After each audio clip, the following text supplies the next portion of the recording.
ఈరోజు మనం పాలక్ వడల గురించి తెలుసుకోబోతున్నాం. పాలకూర అంటే ఇష్టం లేని వాళ్ళు కూడా ఇలా వండి పెడితే చక్కగా తినేస్తారు.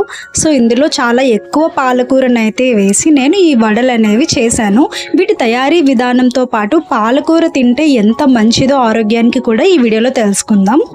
పాలకూరలో ఐరన్ చాలా పుష్కలంగా ఉంటుంది. Vitamin A, C, K, fibre చాలా ఉంటుంది.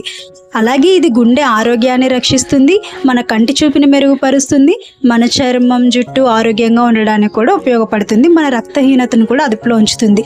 ఇన్ని ఉపయోగాలున్న పాలకూరని మనం తినకపోవడమే మనం చేసే అతిపెద్ద తప్పు.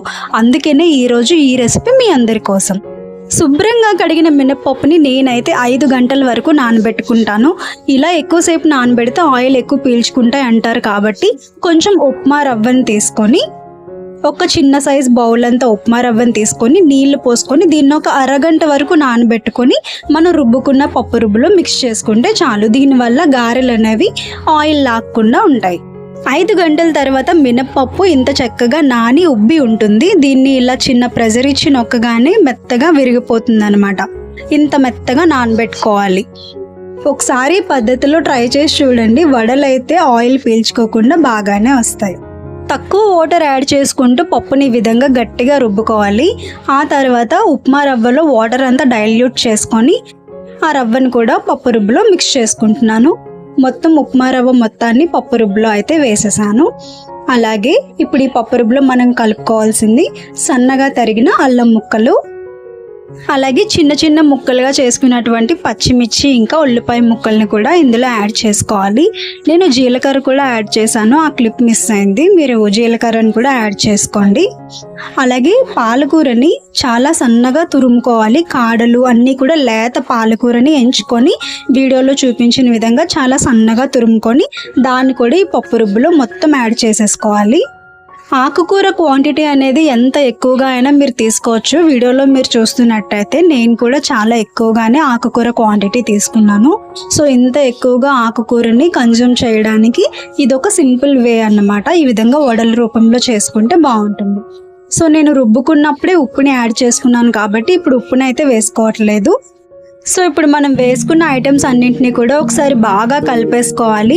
విస్కర్తో మిక్స్ చేసుకుంటే చాలా చక్కగా మిక్స్ అయిపోతుంది.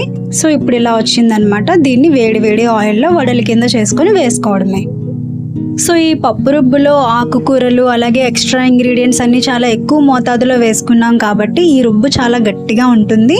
అలాగే వడ షేప్ అనేది మనకి చాలా పర్ఫెక్ట్గా వస్తుంది. ఇలా బాగా బాయిల్ అవుతున్న ఆయిల్లో అయితే మనం వడలు డ్రాప్ చేసుకోవాలి. వీటిని మీడియం ఫ్లేమ్లో ఉంచుకొని కుక్ చేసుకోవాలి. అప్పుడు వడ బయట మాత్రమే కాకుండా లోపల కూడా మంచిగా కుక్ అవుతుంది. అయితే మీరు అనుకుంటారు ఆకుకూర చాలా ఎక్కువగా వేసాం కాబట్టి పచ్చి పచ్చిగా ఉంటుందేమో అని. లేదు, ఈ హీట్కి ఆకుకూర మొత్తం కూడా లోపల చక్కగా ఉడుకుతుంది. వీటిని మరీ క్రిస్పీగా వేయించుకోకుండా జస్ట్ లేత ముదురు వర్ణం వచ్చినంత వరకు వేయించుకుంటే సరిపోతుంది. ఎందుకంటే అప్పుడు మాత్రమే మనకి వడ చాలా మృదువుగా సాఫ్ట్గా ఉంటుంది, తినడానికి బాగుంటుంది, రుచికరంగా.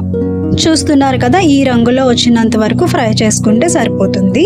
నేను అప్లోడ్ చేసే ప్రతి వీడియోలో కూడా రుచితో పాటు ఆరోగ్యకరంగా ఉండే వంటల్ని, ఆ రెసిపీస్ని మాత్రమే మీతో షేర్ చేసుకుంటున్నాను. నా వీడియోస్ మీకు నచ్చితే తప్పకుండా వీడియోని లైక్ చేయండి. మరిన్ని వీడియోస్ కోసం మన ఛానల్ని ఇప్పుడే సబ్స్క్రైబ్ చేసుకోండి. Thank you so much for watching అందరికీ.